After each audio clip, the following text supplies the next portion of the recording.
জয়গুরু।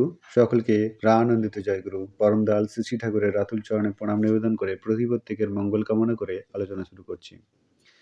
দেখবেন, আমরা যদি প্রতিনিয়ত একই রকমের খাবার দাবার খেয়ে থাকি, তাহলে তা আমাদের কখনোই ভালো লাগে না। সেটা মনের দিক থেকে তো নয়ই। আমাদের মনোমতো হয় না বলে সেই সকল খাবারগুলি আমাদের শরীর উপযোগীও হয়ে ওঠে বলে মনে হয় না।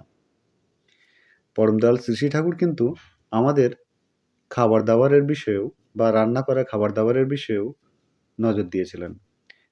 এই বিষয়ে আজকের আলোচনায় তার চিন্তাধারা বা তার মতামত জেনে নেব। একবার তিনি মায়েদের সঙ্গে রান্নাবান্নার সঙ্গে কথা ওঠায় তিনি বলছিলেন যে রান্না খাওয়া একঘেয়ে রকমে হওয়া ভালো না।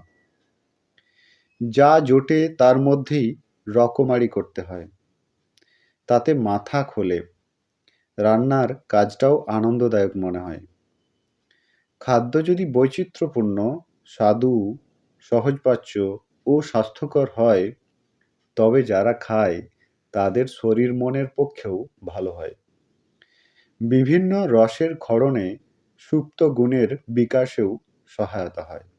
এ প্রসঙ্গে পূজনীয়া প্রতিভা মা, যাকে ছোট খুড়িমা বলা হতো, তিনি বলেছিলেন, জল খাবার ব্যাপারেও এই একঘেয়ে রকম এসে যায়।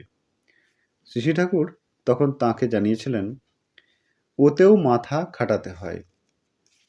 তিনি বলেছিলেন, আমার মনে হয় মুড়ি, ঢেপের খই, ভুট্টার খই, শক্ত বাদ দিয়ে ভুড়োর খই, কাউনের খই, খই, সরু আদা কুচোনো ভাজা, সরু মান কুচোনো ভাজা, সরু আলু কুচোনো ভাজা, সরু কাঁঠালের বিচি কুচোনো ভাজা, সরু নারকেল কুচোনো ভাজা, আখরোট বা কাঠবাদাম কুচোনো, একটু লঙ্কা গুঁড়ো, একটু সর্ষের গুঁড়ো, একটু দারুচিনির গুঁড়ো, খুব অল্প একটু জিরের গুঁড়ো একসঙ্গে মিশিয়ে ভালো তেল, অল্প নুন দিয়ে খেতে বেশ ভালোই লাগে।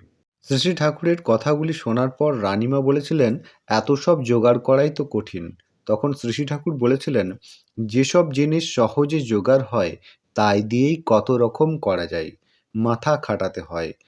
মা বাবার যদি স্ব ক্ষেত্রে গবেষণা বুদ্ধি থাকে, তবে ছেলে মেয়েদের মধ্যেও ওই ভাব ঢুকে যায়।